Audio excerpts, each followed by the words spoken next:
मृत व्यक्ती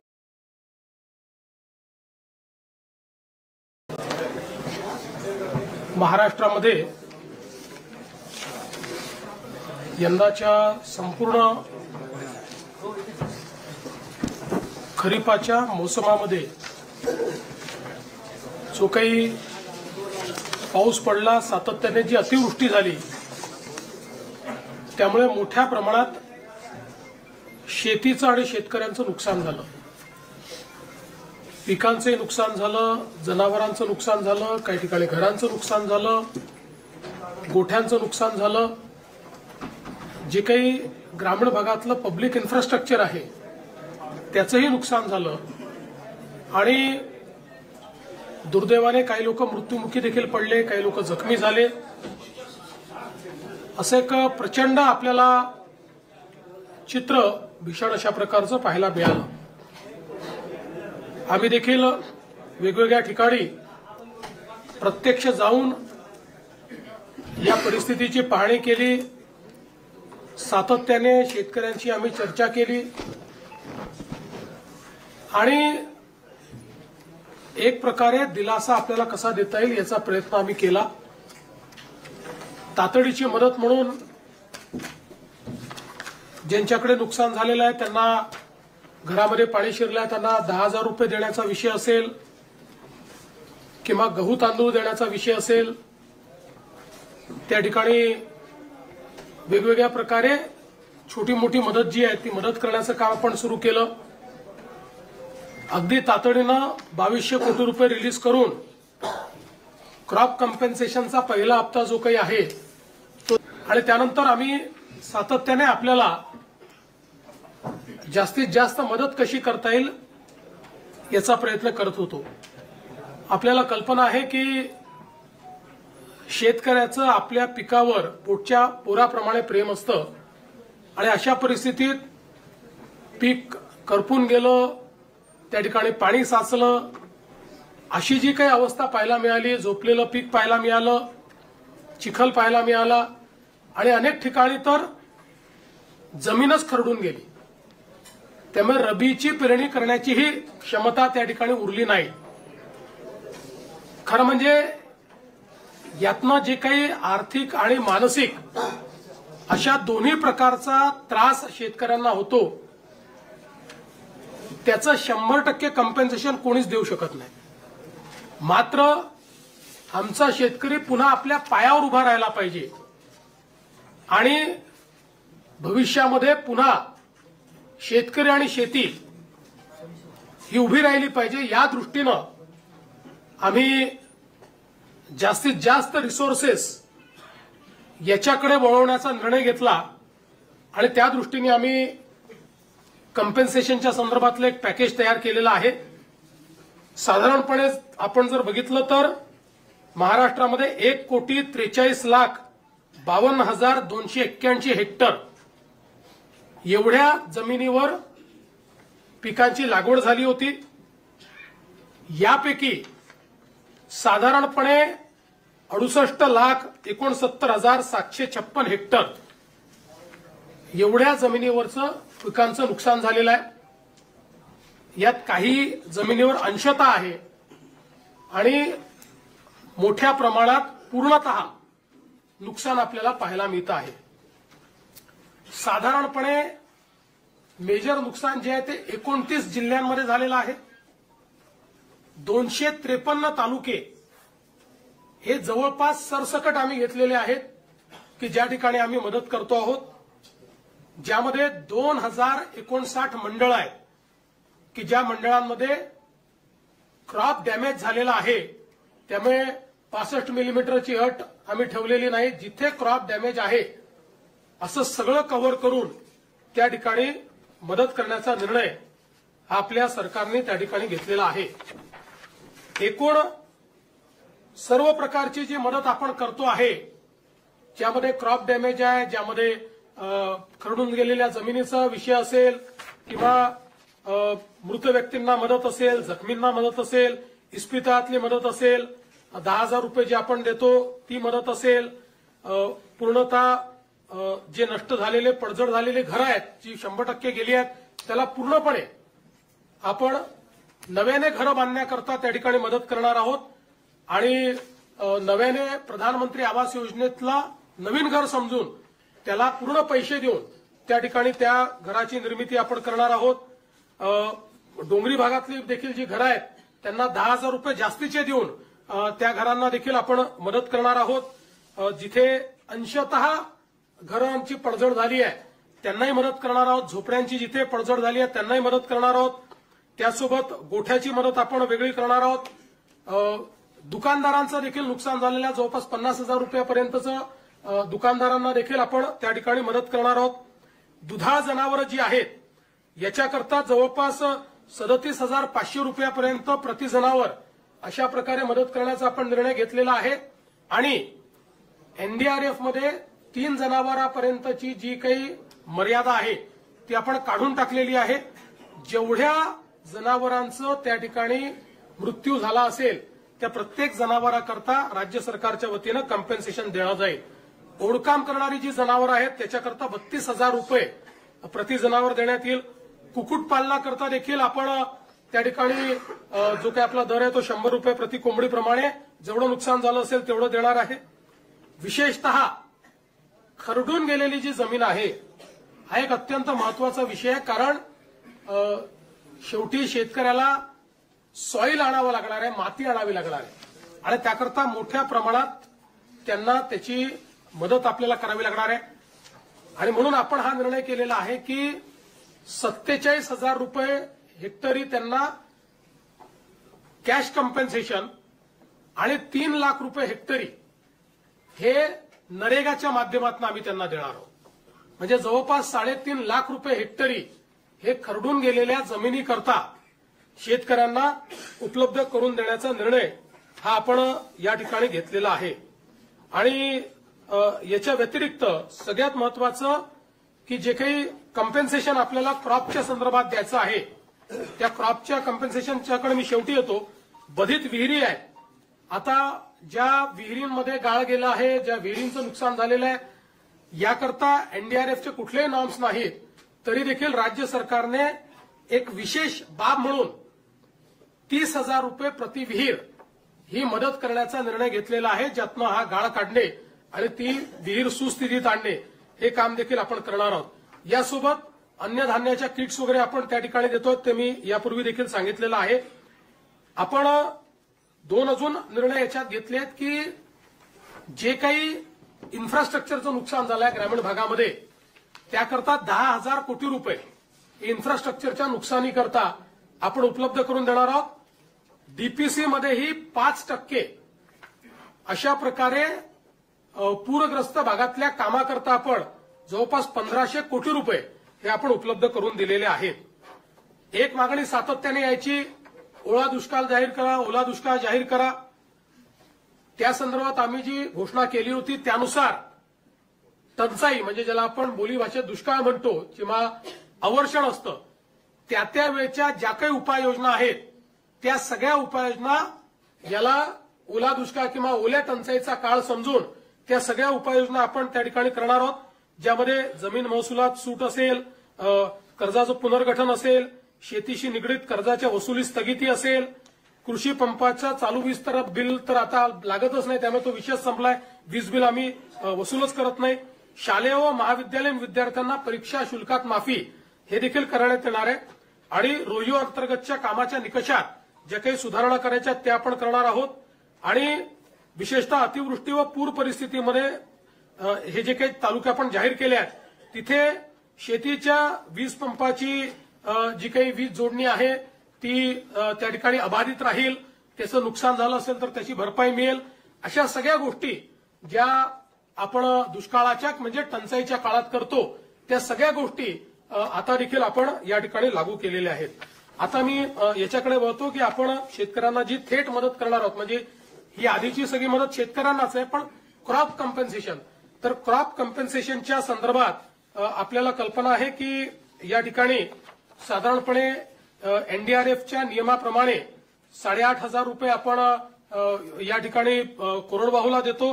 हंगामी बागायतीला 17,000 रुपये हेक्टर देतो आणि बागायतीला आपण 22,500 रुपये हेक्टर देतो. त्याप्रमाणे जवळपास या ठिकाणी आपण 65 लाख हेक्टर करता 6,175 कोटी रुपये देण्याचा निर्णय केलेला आहे. ते पैसे आपण देणार आहोत. आणि याच्या व्यतिरिक्त आपण हा निर्णय केलेला आहे की आता आमच्या शेतकऱ्याला किमान रबीचं पीक घेता आलं पाहिजे. त्याकरता बियाणं असतील किंवा इतर गोष्टींकरता आपण प्रति हेक्टरी अतिरिक्त 10,000 रुपये देण्याचा निर्णय केलेला आहे. त्यामुळे याकरता देखील 6,500 कोटी रुपये आपल्याला लागणार आहेत. म्हणजे आता जर आपण विचार केला तर जो कोरडवाहूचा आमचा शेतकरी आहे यांना हेक्टरी 18,500 रुपये मिळतील. जो आमचा हंगामी बागायती शेतकरी आहे त्याला 27,000 रुपये हेक्टरी मिळतील. आणि जो आमचा बागायती शेतकरी आहे त्याला 32,500 रुपये हे हेक्टरी देण्याचा निर्णय केला आहे. याच्या व्यतिरिक्त जवळपास 45 लाख आपले शेतकरी जे आहेत यांचा विमा आपण उतरवलेला आहे. विमा उतरवलेल्या शेतकऱ्यांना याच्या व्यतिरिक्त आता त्याचं कॅल्क्युलेशन चाललेलं आहे, पण याच्या व्यतिरिक्त अगदी कन्झर्वेटिव्ह साईडला जरी आपण पकडलं तरी ज्यांचं पूर्ण नुकसान झालेलं आहे अशा शेतकऱ्यांना साधारणपणे 17,000 रुपये हेक्टरी विम्याचे पैसे मिळतील.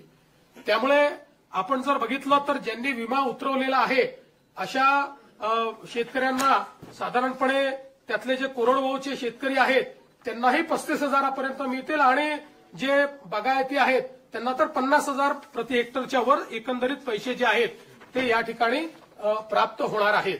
आणि साधारणपणे आपण जर एकूण राज्य सरकारने या ठिकाणी जो काही आता याच्यावर नियतव्यय दिलेला आहे त्याचा एकत्रित अंदाज बांधला. आम्ही याच्यामध्ये साधारणपणे इन्शुरन्सचे पैसे जे आहेत ते 5,000 कोटीच पकडले आहेत, पण आमचा अंदाज आहे 7,500 ते 10,000 कोटी रुपये आम्हाला त्यातनं मिळतील. पण कन्झर्वेटिव्ह अंदाज आम्ही पकडलाय कारण त्या संदर्भात अजून क्लेम जाणे आणि ती सगळी प्रोसेस होणे आहे. पण हा जरी आपण पकडला कन्झर्वेटिव्ह अंदाज तरी एकूण राज्य सरकारच्या वतीनं 31,628 कोटी रुपयांचं पॅकेज हे आपण या ठिकाणी देतो आहोत की ज्या माध्यमातून 31,628 कोटी एवढं पॅकेज म्हणजे जवळपास 32,000 पर्यंत हे पॅकेज चाललेलं आहे. अशा 32,000 कोटीपर्यंत अशा प्रकारचं हे पॅकेज या ठिकाणी आपण दिलेलं आहे. आणि आपला प्रयत्न आहे की यातला जेवढा जास्तीत जास्त पैसा हा आपल्याला या ठिकाणी दिवाळीच्या आधी देता येईल. किमान क्रॉप कॉम्पेन्सेशनचे पैसे वगैरे जे काही आहेत हे जेवढे जास्तीत जास्त दिवाळी आधी पुश करता येतील. बाकी तर जे मृत व्यक्तींचं सहाय्य आहे, जखमींचं सहाय्य वगैरे हे आम्ही ऑलरेडी देऊन टाकले आहेत. 10,000 रुपये जे द्यायचे आहेत ते ऑलरेडी देऊन टाकलेले आहेत. बऱ्याच गोष्टी आपण यातल्या दिलेल्या आहेत. काही गोष्टी ज्या राहिलेल्या आहेत त्या सगळ्या गोष्टी आणि क्रॉप कॉम्पेन्सेशनचे पैसे हे आपण त्या ठिकाणी देण्याचा प्रयत्न करणार आहोत. आणि आपण जर विचार केला तर निव्वळ क्रॉप कॉम्पेन्सेशन करता आपण याच्यामध्ये जे पैसे देतो ते देखील जवळपास 18,000 कोटी रुपयांपेक्षा जास्त आहे. म्हणजे मला असं वाटतं की आतापर्यंतच्या इतिहासात सर्वात जास्त पैसे हे क्रॉप कॉम्पेन्सेशनला देण्याचा प्रयत्न या ठिकाणी आपल्या सरकारच्या माध्यमातून आम्ही केलेला आहे. आम्ही तिघांनी बसून याच्यावर खूप विचार केला आणि हा निर्णय केला की 4 खर्च कमी करावे लागले तरी देखील आपण त्या संदर्भात मागे पुढे पाहू नये. कारण शेतकऱ्यांवर अभूतपूर्व अशा प्रकारचे संकट आहे आणि म्हणून आपण जे काही जास्तीत जास्त करता येईल तो करण्याचा प्रयत्न आम्ही करू. याच्या व्यतिरिक्तही आमचा हा प्रयत्न आहे. आज मुख्यमंत्री सहायता निधीला देखील मोठ्या प्रमाणात लोक मदत करतायत आणि त्याही माध्यमातून अनेक गोष्टी अशा असतात की ज्या आपल्या कुठल्याच नियमामध्ये आपल्याला कव्हर करता येत नाहीत. त्यामुळे अशा प्रकारच्या ज्या काही गोष्टी हळूहळू आढळतील त्याच्यावर आम्ही मुख्यमंत्री सहायता निधीतनं किंवा काही लोकांनी सीएसआर देखील देण्याचं मान्य केलं आहे. त्या सीएसआरच्या माध्यमातून आपल्याला कशी मदत करता येईल या संदर्भातला प्रयत्न आमचा असणार आहे.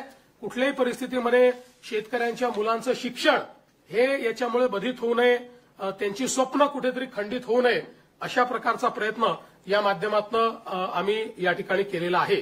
त्यामुळे हे सगळं मी आपल्यासमोर पॅकेज ठेवलेलं आहे. मी माननीय अजितदादा आणि शिंदे साहेबांना विनंती करतो की त्यांनी देखील मत याच्यावर व्यक्त करावं.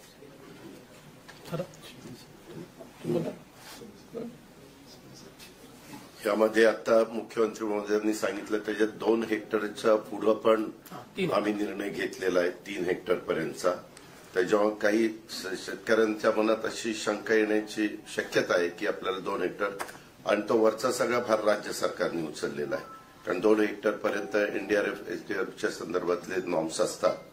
त्याच्यामुळे हे करत असताना अनेकांनी वेगवेगळ्या पद्धतीनं मागण्या केलेल्या आहेत. पण या सगळ्याच्या मध्ये कुठल्याही परिस्थितीत त्या शेतकऱ्याला उभं करायचंच असा निर्णय राज्य सरकारने घेऊन ह्या सगळ्या गोष्टी अंमलात आणण्याच्या करता आपण हे पॅकेज हे जाहीर केलेलं आहे. आणि याच्यात खूप बारकाईनं विचार करून कुठलाही घटक हा वंचित राहणार नाही याबद्दलची पण काळजी राज्य सरकारने हे पॅकेज जाहीर करत असताना केलेलं आहे. आणि अजूनही पॅकेज जाहीर केल्यानंतर जर यदा कदाचित चुकून कुठली गोष्ट राहिली असेल, कारण तिथली भौगोलिक परिस्थिती प्रत्येक ठिकाणची वेगवेगळी असते, त्याच मुख्यमंत्री महोदय म्हणाले की आपण परत काही जर असं वाटलं तर त्याबद्दलचं म्हणजे एखादं राहून गेलं तर ते पण आम्ही इन्क्लूड करायची आमची तयारी आम्ही ठेवलेली आहे.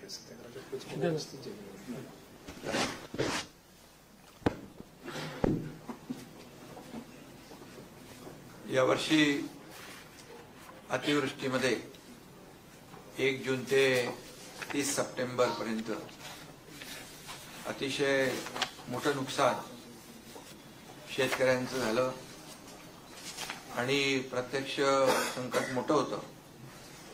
मुख्यमंत्री महोदय स्वतः, अजितदादा, मी, आमचे कृषी मंत्री, सगळेच मंत्री प्रत्यक्ष बांधावर देखील जाऊन शेतकऱ्यांचं झालेलं नुकसान पाहिलं देखील.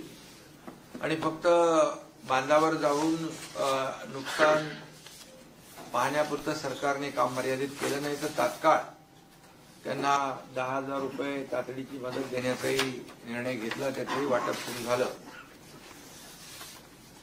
यावेळी जवळपास 352 तालुके आणि 65 लाख हेक्टर जमीन नुकसानग्रस्त झाली आणि जवळपास 60 लाख शेतकरी याच्यामध्ये बाधित झाले. एकंदरीत आपण सगळ्यांनीच पाहिलं की शेतकऱ्यावर हे आलेलं संकट गेल्या अनेक वर्षापासूनचं मोठं होतं. अनेक शेतकरी भेटत होते, ते म्हणाले एवढा मोठा पाऊस आम्ही अनेक वर्षात पाहिला नाही. आणि म्हणूनच शेतकऱ्यांवर आलेला प्रसंग बाका होता, मोठा होता. आणि त्यामुळेच मुख्यमंत्री महोदय, मी, अजितदादा, आम्ही आमच्या या बाबतीमध्ये 2-3 बैठकाही झाल्या आणि शेतकऱ्याच्या मागे खंबीरपणे महायुतीचं सरकार नेहमी राहिलंय. आणि यावेळचं संकट मोठं पाहिल्यानंतर किती काही ओढाताण असले तरी काही लोक विरोधी पक्ष असतील की शेतकऱ्यांना एवढं पॅकेज द्या, तेवढं पॅकेज द्या. आणि हे सगळं करत असताना विरोधी पक्ष काय करतो, यापेक्षा शेतकऱ्यांच्या मागे उभं राहणं हे शासनाचं कर्तव्य आहे. आणि या कर्तव्य भावनेतूनच हे एक मोठी मदत, भरीव मदत मुख्यमंत्री महोदयाने अतिशय विस्तारपूर्ण त्याच्यामध्ये सांगितलेलं आहे. आणि 31,000 कोटीपेक्षा जास्तचं हे सगळी जी मदत आहे ती आपण त्याचा देण्याचा निर्णय घेतलाय. खरं म्हणजे यामध्ये उभी पिकं आडवी झाली होती, जमिनी खरडून गेल्या, काही नदीच्या प्रवाहामध्ये जमिनीच कापून गेल्या आणि त्याचबरोबर घरांची पडझड झाली, अंशताही झाली, पूर्णताही झाली, पशुधन वाहून गेलं, काही जीवितहानी झाली. फार प्रचंड असं हे मोठं नुकसान यावेळेस आपण पाहिलेलं आहे. आणि अशा प्रसंगात शेतकऱ्याला देखील आधार देण्याची आवश्यकता आहे. आणि म्हणून आम्ही शेतकऱ्याच्या मागे उभं राहणार म्हणून सरकारने घेतलेली भूमिका आज मुख्यमंत्री महोदयांनी स्वतः जी काही घोषणा केलेली आहे यावरून आम्ही जे बोललो ते या ठिकाणी करतोय. ही भावना सरकारची आहे आणि शेतकऱ्यांची आहे. खरं म्हणजे ही दिवाळी काळी होणार नाही, सरकार काळी होऊ देणार नाही, अशा प्रकारचं भाष्य देखील आम्ही केलं होतं. आणि त्यामुळे दिवाळीपूर्वी ही मदत जी आहे शेतकऱ्यांच्या हातात गेली पाहिजे ही भूमिका सरकारने घेतली. आणि ही मदत देखील आता आणखी काल धाराशिवमध्ये देखील मोठं नुकसान झालंय, पाऊस पडलाय. जे काही आज घोषणा केली आहे त्याच्यामध्ये आणखी काही शेतकऱ्यांचं नुकसान होईल ते देखील ही अंतिम मदत नाही आहे, शेतकरी प्रक्रिया आहे. आणि म्हणून शेतकऱ्यांना मदत देणं हे आमचं कर्तव्य आहे. म्हणून शेतकऱ्यांनी कुठेही खचून जाऊ नये, टोकाचं कुठलंही पाऊल शेतकऱ्यांनी उचलू नये, कारण शेवटी शासन आपल्या पाठीशी खंबीरपणे उभं आहे. आणि म्हणूनच मी या ठिकाणी सांगू इच्छितो की काही लोक म्हणत होते तामिळनाडू, पंजाब असलं तशी मदत द्या, पण आपलं मला वाटतं तामिळनाडू आणि पंजाबपेक्षा कर्नाटकपेक्षाही आपलं जे मदतीचं पॅकेज आहे ते मोठं आहे. आणि आम्ही कुणाशी म्हणजे तुलना करण्यापेक्षा आपल्या शेतकऱ्याला काय हवंय, काय काय नुकसान झालेलं आहे, ही वस्तुनिष्ठ अहवाल घेऊन त्यामध्ये मदत होईल. आणि त्यामध्ये सगळ्यात महत्वाचं म्हणजे जमिनी ज्या गेल्या, कापून गेल्या, खरडून गेल्या, यावेळेस त्यांना जवळपास 60,000पेक्षा जास्ती ते शेतकरी आहेत. आणि अशा शेतकऱ्यांना 47,000 रुपये तर मुख्यमंत्री महोदयांनी सांगितल्याप्रमाणे खरडून गेलेल्या जमिनीला मिळणारच आहेत. परंतु मनरेगामधून 3 लाख रुपये हेक्टरी जे काय जमिनीचं रिस्टोरेशन आहे, पूर्ववत जमीन करणं हे सोपं नाहीये.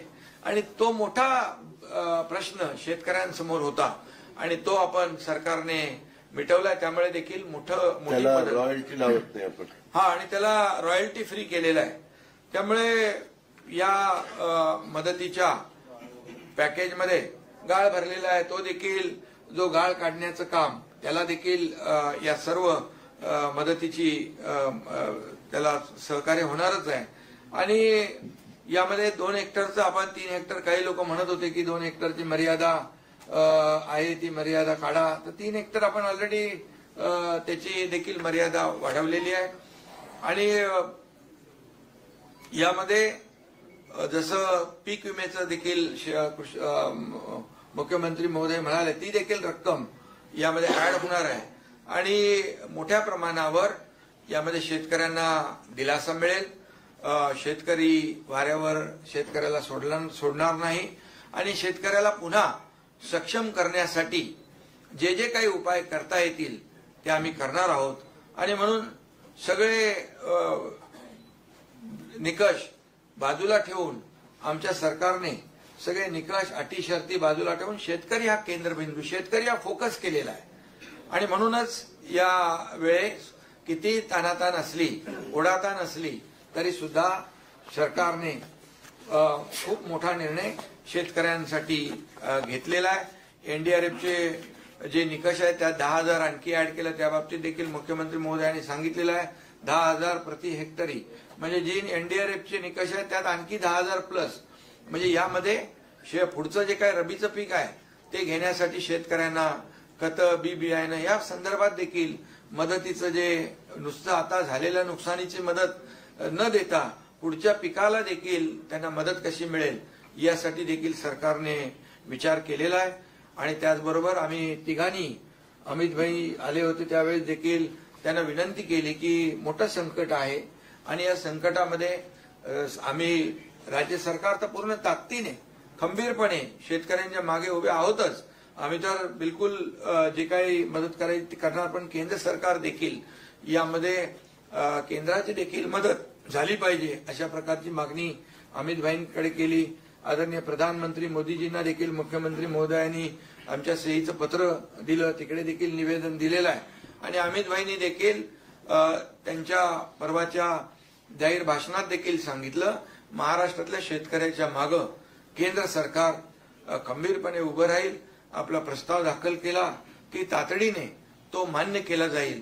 त्यामुळे मला वाटतं की यावेळचं संकट मोठं बघून राज्य सरकारने मोठा निर्णय घेतलेला आहे. आकड्यामध्ये म्हणजे आपण आकडे पाहिले किंबहुना ज्या ज्या पद्धतीचं नुकसान शेतकऱ्यांचं झालंय या सर्व शेतकऱ्यांना पूर्णपणे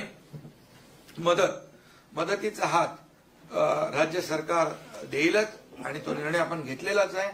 आणि यानंतर देखील काही छोट्या मोठ्या काही गोष्टी समोर येतील त्याला देखील सरकार हात आकडता घेणार नाही.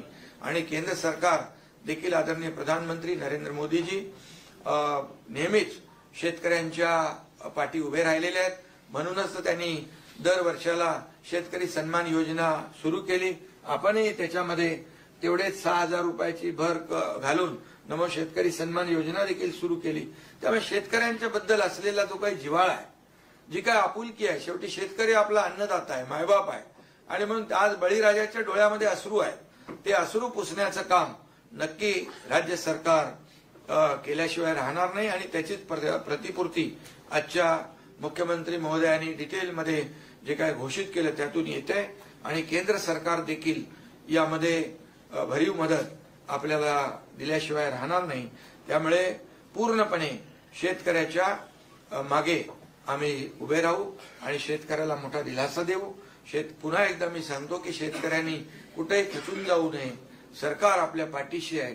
कुठलंही टोकाचं पाऊल उचलू नये अशा प्रकारची विनंती या ठिकाणी आम्ही शेतकऱ्यांना करतोय. साहेब, हे 61,000 कोटीच्या पॅकेजपैकी आपण केंद्र सरकारकडे किती मागणी करणार आहोत? आणि दुसरं असं आहे की 2019ला कोल्हापूर सांगलीचा दुष्काळ असेल किंवा 2022 कॉम्पेन्सेशन होतं, तर एनडीआरएफच्या नॉर्म्सपेक्षा आपण दुसरीने किंवा तिसरीने कॉम्पेन्सेशन दिलं होतं.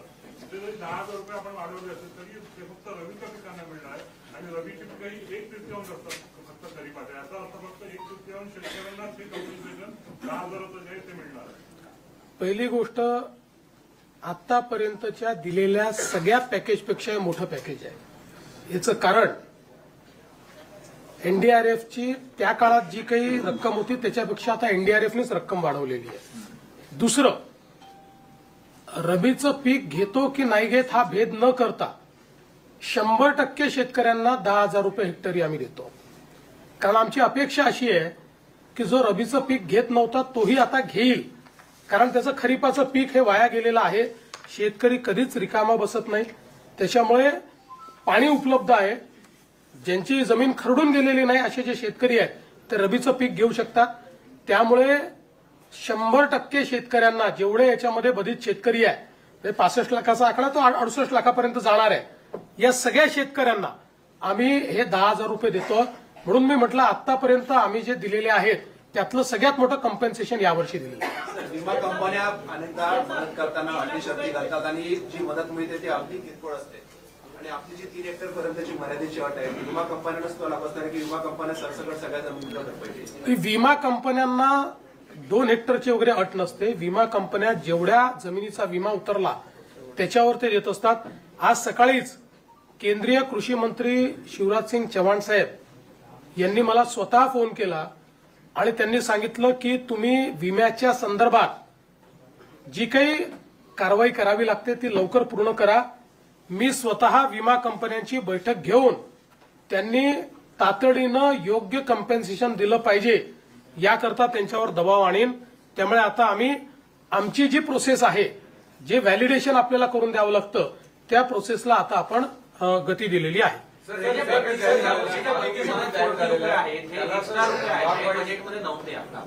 हे त्याच्यामुळे ऑलरेडी आपल्यावर आर्थिक ताण होता, हा अजून ताण वाढणार आहे. काल भुजबळ साहेब पण म्हटलं अनेक स्कीमला प्रॉब्लेम येतोय आधीच्या काही स्कीम्समुळे.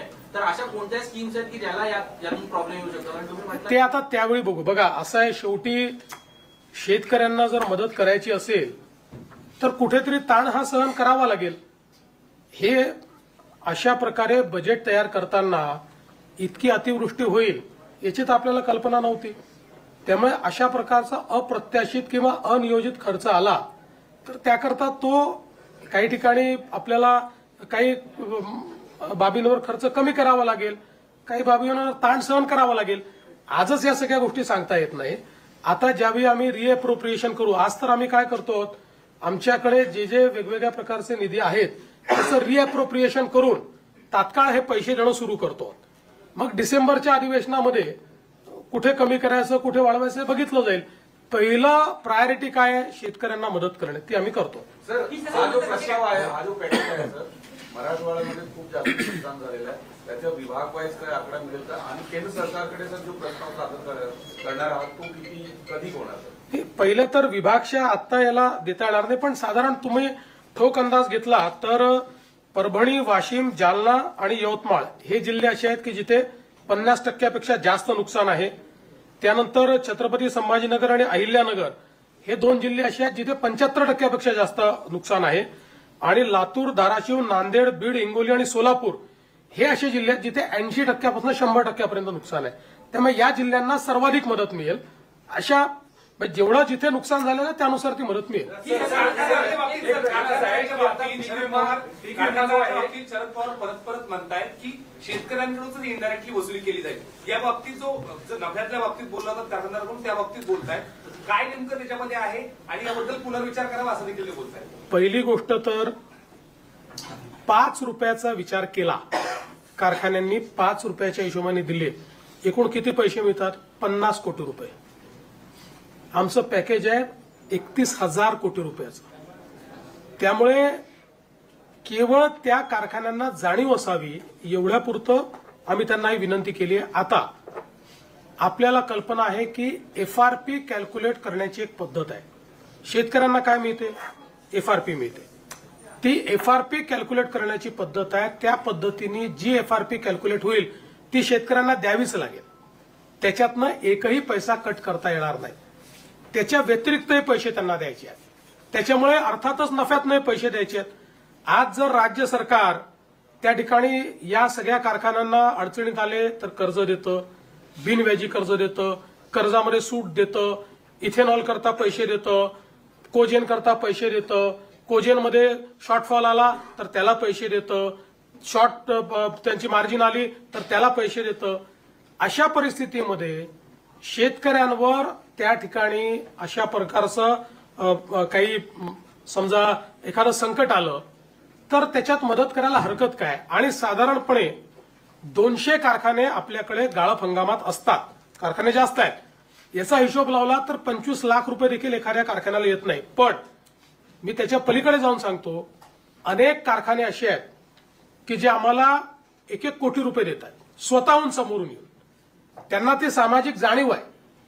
कोणी 75 लाख देत आहे, कोणी 1 कोटी देत आहे. त्यामुळे कुठेही शेतकऱ्यांवर याचा बोजा नाही. कारखान्यांनाही सामाजिक बांधिलकी समजली पाहिजे, एवढंच याच्या पाठीमागचं आमचं म्हणणं आहे.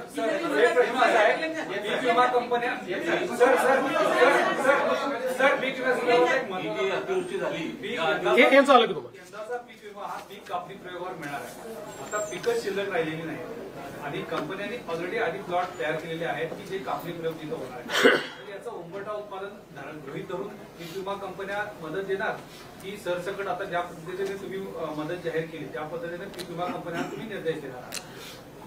पीक कापणी प्रयोगाचा अर्थ असा आहे की नेमकं पीक किती उरलेलं आहे ह्याचा अंदाज बांधला जातो. म्हणजे पिकाचं नुकसान किती झालेलं आहे. जिथे पीकच नाही, जिथे पूर्ण नुकसान झालेलं आहे त्या ठिकाणी पूर्ण नुकसानच पकडावं लागेल. तिथे पीक कापणी प्रयोगाचे काही विषय राहणार नाही.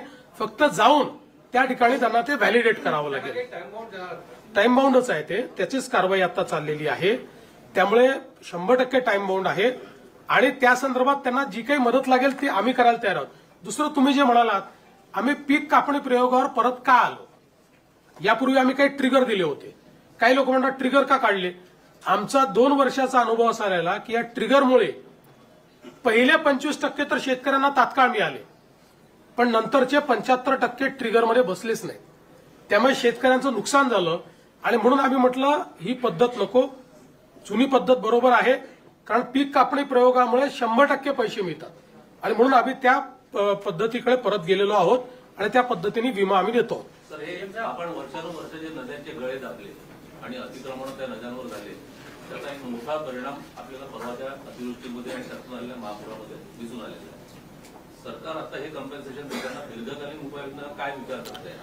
कारण की जे गळे दाबले गेले, अतिक्रमण झाले, त्यातून हे सगळे मोठ्या प्रमाणात निर्माण झालेले आहे. तुमचं म्हणणं अतिशय योग्य आहे.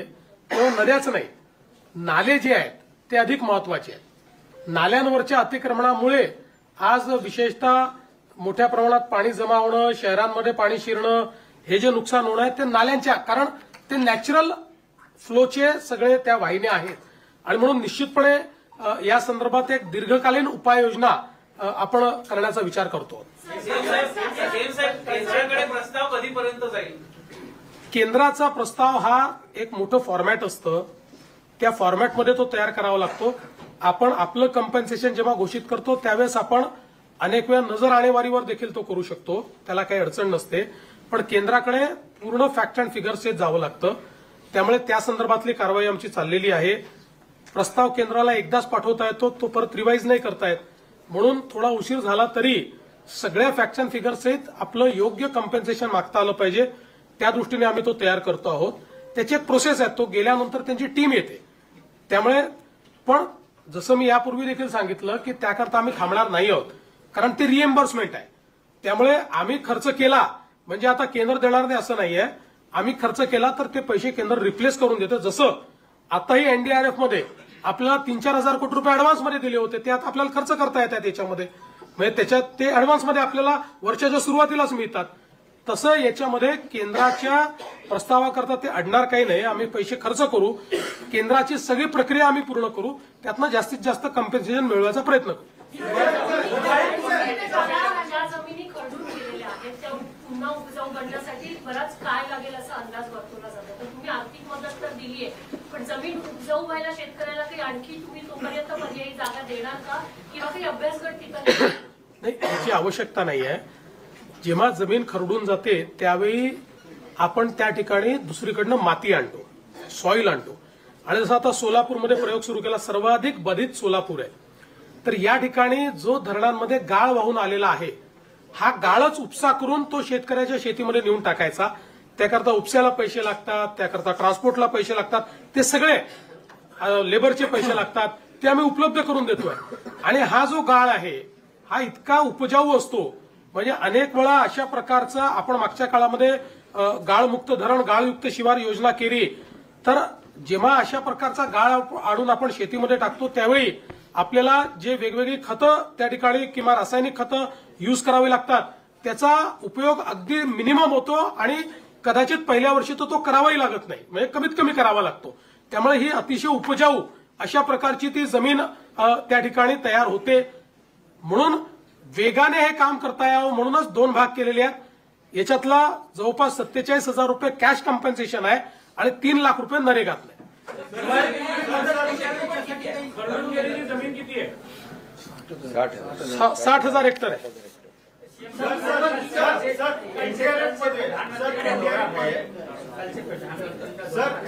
इसको लेकर कोई और चर्चा होने वाली है और कुछ बैंक अभी भी जो है किसानों से कर्ज लेने के लिए नोटिस दे रहे हैं. असं आहे की एखाद दुसरी बँक काहीतरी करते, पण त्याचा अर्थ संपूर्ण राज्यात होत आहे असं जे चित्र निर्माण केलं होतं हे चुकीचं आहे. मध्ये त्या धाराशिवच्या एखाद्या बँकेने केलं असेल त्यांना आपण योग्य प्रकारे सांगतो, कारण शेवटी सगळीकडेच काही विचित्र लोक असतात, पण याचा अर्थ सगळीकडे होतं असं नाहीये. विहिरींचा समावेश त्या एनडीआरएफच्या नियमामध्ये बदल करण्यासाठी नाही, एनडीआरएफ मध्ये नसला तरी बदल करायला वेळ लागेल. म्हणून आम्ही घोषणा केली, एनडीआरएफ मध्ये नसलं तरीही आम्ही 30,000 रुपये विहिरींकरता देणार आहोत, राज्य सरकारच्या पैशातून देणार आहोत.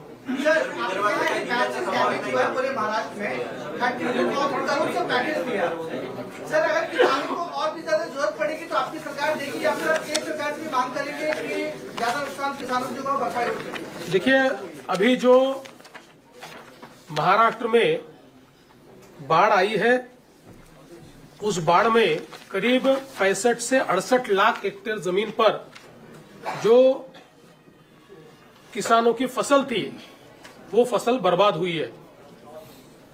कई अलग अलग प्रकार से किसानों का नुकसान हुआ है. कहीं मवेशी बहकर गए हैं, कहीं पर घरों का नुकसान हुआ है, कुछ इंफ्रास्ट्रक्चर का नुकसान हुआ है, अलग अलग प्रकार से जमीन उनकी बह गई है. तो ऐसे अलग अलग प्रकार से किसानों का नुकसान हुआ है. राज्य सरकार ने ये निर्णय किया है कि हम लोग किसानों को अपने पांव पर खड़ा करने की कोशिश करेंगे. इस दृष्टि से करीब करीब राज्य सरकार की ओर से 31,628 करोड़ रुपए का एक पैकेज हमने घोषित किया है. इस पैकेज में जो जिनकी मृत्यु हुई है उनको मदद है, जख्मी है उनको मदद है, जो हॉस्पिटलाइज्ड है उनको मदद है, एक इमीडिएट मदद के रूप में 10,000 रुपया लोगों को है, जो दुकान वाले हैं उनको 50,000 रुपए तक की मदद है. इसमें जो घर गिर गए उनको नए सिरे से घर बनाने के लिए, मवेशियों को रखने के लिए शेड होता है, उसके लिए भी हम लोग मदद करने वाले हैं. मवेशियों को एनडीआरएफ में अगर वो दूध देने वाला जानवर हो तो उसके लिए 3 जानवरों तक ही कंपेंसेशन दिया जाता है। हमने तय किया कि हम पूरा कंपेंसेशन देंगे, जितने मवेशी उनके एक प्रकार से मरे हैं उतना पूरा उनको हम इसके साथ साथ कंपेंसेशन देने के लिए जो 2 हेक्टेयर की एक मर्यादा होती है उसको भी 3 हेक्टेयर करने का निर्णय। और जो जमीन बहकर जाती है, बह गई है, जो लायक जमीन नहीं बची, वहां पर सॉइल लाना पड़ता है, मिट्टी लानी पड़ती है, उसके लिए 47 कैश कंपेंसेशन और 3 लाख रुपया नरेगा के माध्यम से हम लोग देने वाले हैं, ताकि वो किसान आने वाले दिनों में वापस सॉइल लाकर अपनी जमीन को रिस्टोर करे और अपनी खेती किसानी को वो शुरुआत कर पाए। इस प्रकार का उनको मदद करने वाले। और इसके साथ साथ हम लोगों ने विशेष रूप से जो क्रॉप कंपेंसेशन है, क्रॉप कंपेंसेशन में करीब करीब हम लोग 17,675 करोड़ रुपया क्रॉप कंपेंसेशन दे रहे हैं, जिसमें एनडीआरएफ के नॉर्म के हिसाब से 8,500 रुपया हेक्टर जो ड्राईलैंड फार्मिंग करते हैं उनके लिए होता है। जहां पर थोड़ी सिंचाई है सीजनल, उनको 17,000 रुपया, और जहां पर सिंचाई उपलब्ध है वहां पर 22,500 रुपया ऐसे एनडीआरएफ के नाम के हिसाब से हम लोग देंगे। लेकिन उसके साथ साथ उन सभी को, चूंकि अब उनकी खरीफ की फसल